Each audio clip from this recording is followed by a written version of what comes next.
Hi Tarot Lovelies, it's Ethany and welcome back to my little slice of the tarot internet. Today I'm going to be talking about how to shuffle your tarot cards and how to select them for your tarot reading like a pro. This is going to be a bit of a long one. I'm going to be talking a little bit about my experience. We're going to be switching cameras so you can actually see some of these techniques as I'm talking through them. And then I'm also going to come back and show you different ways in which I do my reading. So there's going to be a little bit of a switcheroo happening there. So I hope you really enjoy this. Let's get going. So as I have been doing this for a red hot second here on the internet, I have found that when people consult the Oracle of the Internet, also known as Google, one of the biggest things that people ask is how to shuffle their tarot cards. And I have literally seen clients' faces turn white when just the color drain out of it when I'm with them on a face-to-face reading and I ask them to shuffle the cards, because some people really get stuck on that. They think maybe they're doing it wrong, or there's one great technique, or that they are really afraid to, hurt my cards or whatever it may be. There are a ton of different ways you can go about it, so I'm going to explore some of them with you today. Now, a quick note before I get into the nitty gritty, the wonderful Avalon Cameron also just released a video on shuffling tarot cards. We must be on the same wavelength because I have been working on this for a couple of weeks. So it's so great that there are lots and lots of great people out there and different channels who are offering information. So you may want to check this out, her one out, because this is not an exhaustive list and we all do things in a different way. So now we're going to talk about tarot card shuffling techniques. I've seen so many people get uncomfortable. As I mentioned, it can be intimidating, especially when someone is watching you. But the thing is, the most important part of the reading is really you being present and having your intention there at the reading. Your message will come through even if your shuffling is a red hot mess. It's not about how good a shuffler you are anyway. I really only know how to riffle shuffle and do the back and forth. And even after all these years, the cards can go absolutely everywhere. Sometimes it happens. Honestly, I think there's a tarot card under my desk as I'm recording this. In the video for the blog post, you will have some examples as I mentioned. So let's go and swap over the camera while I share with you some of the most popular and easiest techniques for shuffling your tarot cards. Okay, so now we're going to go through a bunch of different techniques. I have moved my camera to be a little bit on an angle this time because I don't want to knock the tripod because I'm very good at doing that while I am shuffling. So I'm using my Bad Bitches Tarot to shuffle. So the first technique is the riffle shuffle. So you can take, this is not even an even half of the deck, but you take two piles of the deck and angle the corners and riffle away. Some people are really good at doing it this way. I'm a little bit, and they can I can sort of do it that way. I don't feel as though I can get a good as control as doing it on the edge. So I do it that way. This is the way I shuffle my decks for pretty much all of my readings. Okay. I can't get any fancier than that with my riffle shuffle. I remember seeing Gail, my very first formal tarot teacher, riffle shuffle the first time I had a reading with her, and I went home and I practiced until I could do it. Another technique, so technique number 2 is the over and under, and this is where you would take the deck and your hand and you use your thumb to capture some of the cards, and you can either just go right on the top or under, over, under, over. This is a common way I see a lot of clients shuffle, especially if they can't riffle shuffle. This is also a great way to shuffle if you don't want to damage your cards. I am a brutal shuffler. I feel like the tarot is a tool that is to be used. I do not, like, I'm not putting my decks on a shelf and not using them. So I don't mind the fact that my riffle shuffle is quite hard to keep control of the cards. But if you do have decks that you want to be very careful with, this is a really good way to shuffle them. So this is one of the most basic ways of shuffling. You can also do this way. This way here, I guess we would call that portrait style, is great if you have small hands. Other people shuffle it landscape style, if you can fit the whole deck in your hand. Either way, it's the same sort of thing. You're using the thumb to put the deck in your hands. The next one is the very sexy washing machine.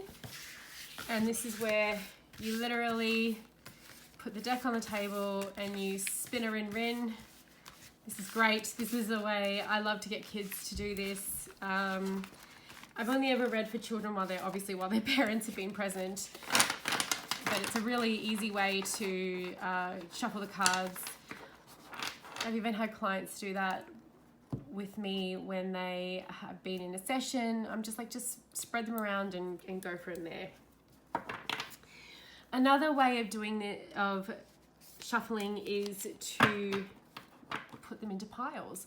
So I've seen this done a couple of ways. You can either sort of drop the cards into piles and keep going. Okay, and then keep going. So you want to do that a few times. Or I've actually seen people pull piles as if you were dealing, you can do it in any order you want, but as if you were dealing a actual bunch of cards for a game of Uno or whatever it may be, and then they place them in a pile at the end. It's something I've seen a lot of people do, and it is a really, really great technique.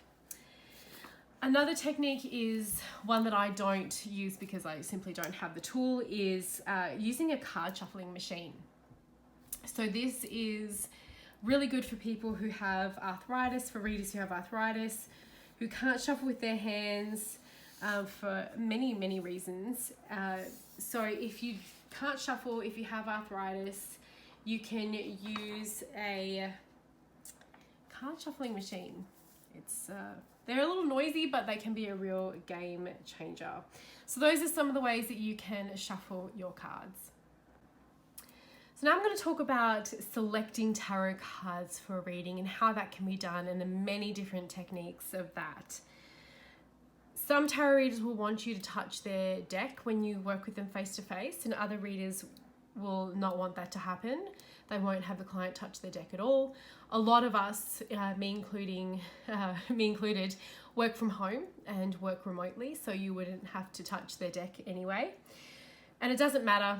A great reading is a great reading, and if you pick the right reader, or if you are doing this for a client, know that it doesn't matter either way. It's all about being in tune with the querent, with the question, with your guides, with the meanings of the cards, however you do your thing. So one of the ways that you can select your tarot cards for reading, so first we've shuffled, and now it's all shuffled, so now we're going to select them, is to fan, scan, and pick. Now, I am a real fan, get it, of how great this looks. So you would have your querent shuffle the cards until they're ready. So we're going to assume that, we're going to say this is shuffled. And then you're going to fan out the cards. Okay, look how gracefully that was done, everybody, in front of the person. And then you're going to have the querent scan over. Now the reader can do this, and you can tell that the reader can be told to stop, or the querent can do this, and the querent will stop when it feels hot, cold. You can do this with your eyes open, closed, and then you say to the client, to the querent, I want you to pick 3 cards for me. They pick 1. Scanny, scan, scan, scan. 2. Scanny, scan, scan, scan. 3. And that's how you would select those cards. You would place the cards as they are picked in the right order for your reading. So that was the first one. That would be the first position of the spread. That was the second one, second position of the spread. This is the third position of the spread, so on and so forth. Then you would obviously pull them face up and carry out the reading. Another way of working with the cards and selecting them is actually having the cards faced up. So we have the images, not the back, facing upwards. Now there are some decks and some systems that require this to happen. So for example, using Bushflower Essence decks and the Aura-Soma Tarot, you can do this as well. I have the bottle back, so I use the actual images of the bottles rather than the images of the actual tarot deck. But you're still looking at an image. It's not a uniformed back pattern. So in this, you want to have your client look at the cards, look at the actual images of the cards for a specific thing. So you will give them a prompt, or your reader will give you a prompt, and you will keep going until the querent finds the card that aligns the most with what they want. So for example, with a prompt, assistance, or intention in mind, you want to get the client to select the card that they feel represents their need, themselves, or the situation, or what they're really drawn to, or what they're really not drawn to, because that can tell you just as much. So if I keep going and I say, okay, I'm feeling really blocked creatively, I'm going to keep going until I find the card. Oh my God, I knew this was going to happen. The card that makes, okay, I feel blocked. That's what I feel like right now. I feel like a do not go. I feel like I'm being in a very defensive space. And then the tarot reader, once the client has selected whether it's a card for how you're feeling right now, how you want to feel, what you feel the most drawn to, what you're not feeling drawn to, and then they would carry out the reading. But the key thing in this one is having the client looking and engaging with the images that are actually the cards, not the card back. So another way of selecting cards is by using dice. Now this is my D&D bundle because I play D&D. I wouldn't recommend using a 20-sided dice, but you could. You might see a theme here with the colors purple, pink, and gold. I love purple and magenta or hot pink, favorites. So I'm going to choose a 6-sided dice here too. The first dice I'm going to roll is to see how many cards I am going to pick for my layout. Now this is a really fun way to leave it up to the world. So we're going to pick 3. That landed on a 3, so we're going to do a 3-card spread. Now I'm going to roll the dice every time. First of all, we'll give it a quick shuffle. So we'll pretend as though we're doing this. So I'm just going to riffle shuffle off screen so that I'm not. Okay, so I've shuffled the deck. I popped it back together with the backs facing up. Now I'm going to roll the dice. So this has come to a 5. I'm going to count 1, 2, 3, 4, 5. That is my first card. Then the discarded cards go to the bottom of the deck. Then I roll the dice again. 4. So we have 4, just so you know I'm not cheating. 1, 2, 3, 4. That was the 4th card to the bottom of the pile. Roll it again. 5. So 4, 5, 5, 4, 5. 1, 2, 3, 4, 5. Okay. So you could actually use a 20-sided die or something more, bigger than that to carry out the reading once you kind of get to selecting them, because we've got 78 cards. You could do a 78, you do a 20 card spread, do whatever you want. Play around with it, it's really fun. And then you would carry out the reading. That way, it's a really, really interesting way to select your cards. I recommend giving it a go. So a question that I get asked regularly is, should you choose cards from the top of a deck, a pile, or the bottom? So sometimes you will cut a deck and you will choose from the top, which is where the majority of my cards will come from for a reading. But sometimes a client will pick the card from the bottom. This can be done for many reasons. A lot of the time it could be that the actual tarot spread itself calls for you to pull a card from the bottom, or that the tarot reader themselves wants to see what's lying underneath, or what's a different subconscious aspect. It's usually done with an intention in mind, or they are intuitively drawn to it. I rarely pull from the bottom because most of my spreads don't call for that, but that may be a reason why you see that happen in tarot readings, and it's something you may want to try. Or it may be a position in your tarot spreads moving forward that you want to incorporate. Another interesting little factor is sometimes people pull a card for a reading and they'll pull the cards and lay them out upright one by one.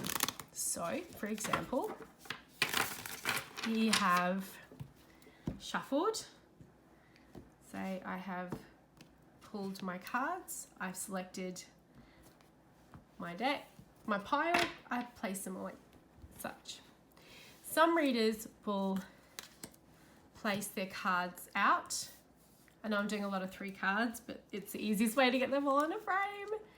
And they will place them back facing up, and then they will flip them over and read the cards with all of the images facing up at once. Now, I don't read reversals, so that's the reason why I corrected the Ace of Wands. If you read reversals, then you would just carry on, flip the cards however you like. Other readers will do this. They'll say, okay, position 1 is blinky, blinky, blinky. Position 2 is the 2 of Swords, and this is what this means. And position 3 is the Ace of Pentacles, and this is what this means. So by having one card out at a time, or even laying out your 3 cards, for example, so this would be, so the client knows they're getting a 3-card reading, and then flipping one over at a time and just focusing on that one card, it allows you not to get distracted by the other 2, because some people can really panic, especially when learning how to read the cards. They may panic a little bit when it comes to, oh my gosh, what do these mean? Instead of, like, especially if there's a court card, although this one came out first, and not focusing on the actual card. It can help you really learn the tarot, and then they would pull the next card, talk about that, maybe how it relates to the second card, and then the third, and how maybe it relates to all of them. These are all personal preferences, but you may see how it goes with you by trying both. I like seeing the full picture. I absolutely always have liked being able to see the full layout of my tarot cards while I'm working with them, because for me it's like a big jigsaw puzzle that a lot of things go into.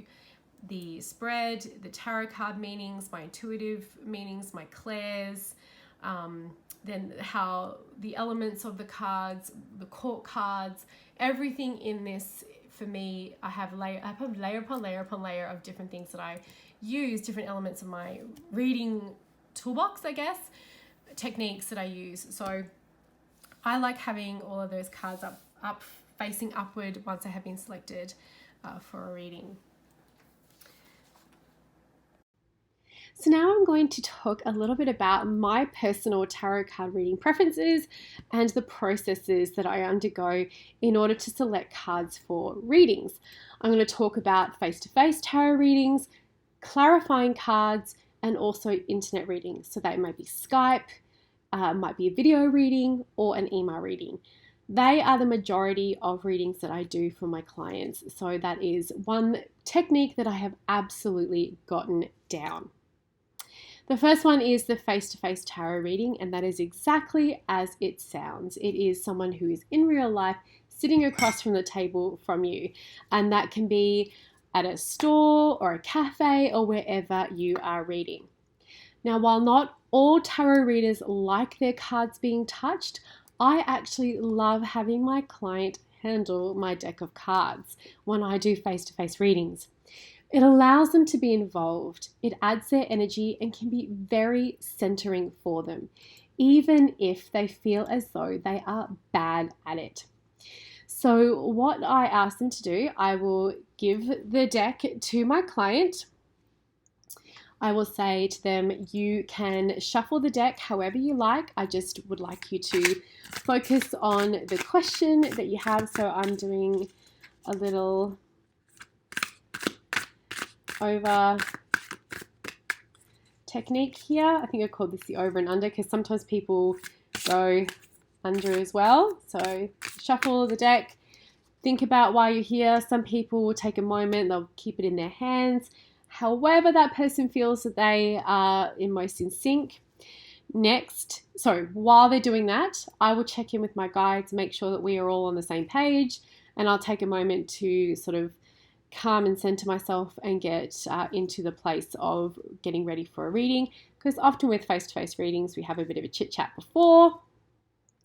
Next, I'll ask my client to take their left hand, so I'm going to have to pop that there, take their left hand and cut the deck into 3 piles. So say 1, I'm just placing it on the desk here, 2, 3, and then I will ask them to choose the pile they feel the most drawn to.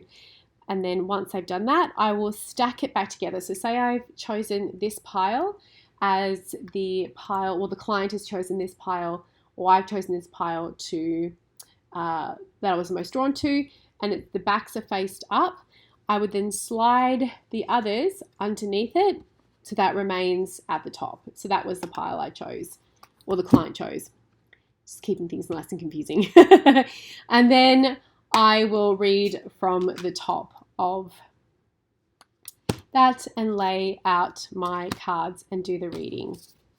Okay, so that is how I carry out my readings for face-to-face. If someone on a face-to-face reading has a question that they want to ask to clarify, I will do this technique. So you will find when you are carrying out a tarot reading that you hit like an aha moment, or there is a part of the reading that your client really wants to like dig down into. So maybe you found a new option or a new road for them, and they really want to see if they can go down that road with you with the tarot and dig further into it, which makes total sense because you are for sure asking the tarot what the deal is.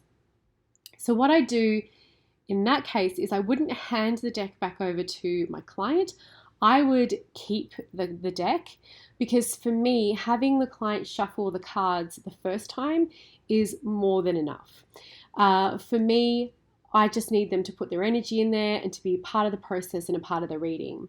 once the tap is turned on, once that channel has started to be open for me in a reading, once my guides start talking to me, once I start seeing the things that I need to give to my client, both in the cards and with my clairs, I really don't need that back and I don't need the flow to be interrupted. I would rather keep it, if that makes sense. This, of course, is a personal preference, and it is not something that all tarot readers will do. So what I'll do in that case is I will shuffle, and I usually riffle shuffle. So I would shuffle the cards. So the client has asked me, I'd like to look at a little bit more about that specific section of the reading. See, I told you, even after all these years, they go absolutely everywhere. So I would shuffle the deck, usually riffle shuffling, but I'm not doing that right now.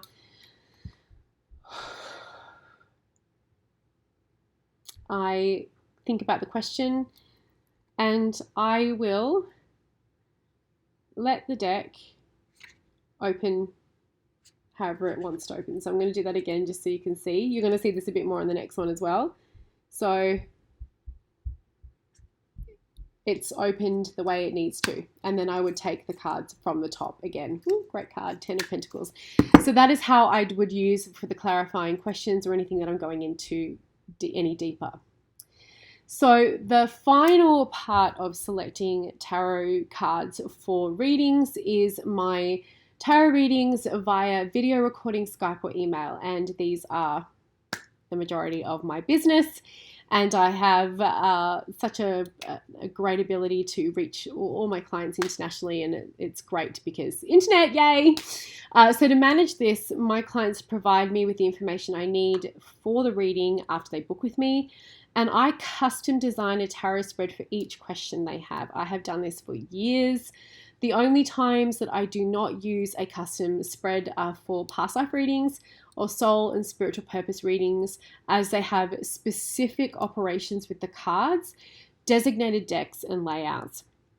So for example, the Aura-Soma Tarot is something I use for the soul and spiritual purpose tarot readings that I have available, and there is a specific way that I actually do those readings that incorporate the bottles, as I have done all my Aura-Soma training. I also select a new tarot deck for every question. So if someone has booked say a love and relationship tarot reading with me, they're able to ask 2 specific questions per reading. So I will choose 2 tarot decks, one for each question, as I like to give the question a whole deck of cards to play with. So my steps are from there. Once I have all the information, I've created the custom tarot spreads for my clients, and I've chosen the tarot cards, and I do that via theme, by knowing my clients intuitively, but often it is by what type of reading they want. I have my working decks. I have a video if you want to see my current ones, and I just go with which one I feel the most drawn to, or that I feel works the best with those questions. So my steps from there are connecting with my guides. I hold my client's energy. I have a little ritual for this, and then I hold, I shuffle the cards in my hands, and I will riffle shuffle them as per usual. So often it'll be, I've actually been doing quite a few readings today as I record this, so I would talk a little bit about the question and the actual layout that I've designed while I'm shuffling the cards for the client. Then I take a moment, I place the cards again in my hands, take a big deep read, and then I'll do the same thing that I was showing you with the clarifying cards. I'll open them, and wherever they fold, wherever they open up like that book, it always is in a new area. I'll place it on top of each other, having the back cut at the top, and then I will read 2 of Wands. I will read from there. I'll lay them all out, and then I will carry out my reading. And then I will repeat the process. So I hope you found this helpful. I hope that there are maybe some things that you can try out now. Love to know how you shuffle your cards. What's your favorite technique? How do you select tarot cards? And on a scale of 1 to 10, how in love with Vanessa Ives' tarot game from Penny Dreadful are you? I'm like a 15. I feel like that was masterful. Even the way that her fingers did this as they laid them out, I was like, oh, envious. It gives me chills still to this day. So my lovelies, let me know in the comments below, and thank you so much. Make sure you go and check out my videos if you want to see how the current decks I'm working with, or if you want to see how tarot readings work. I've got tons on my channel, and I will see you next time.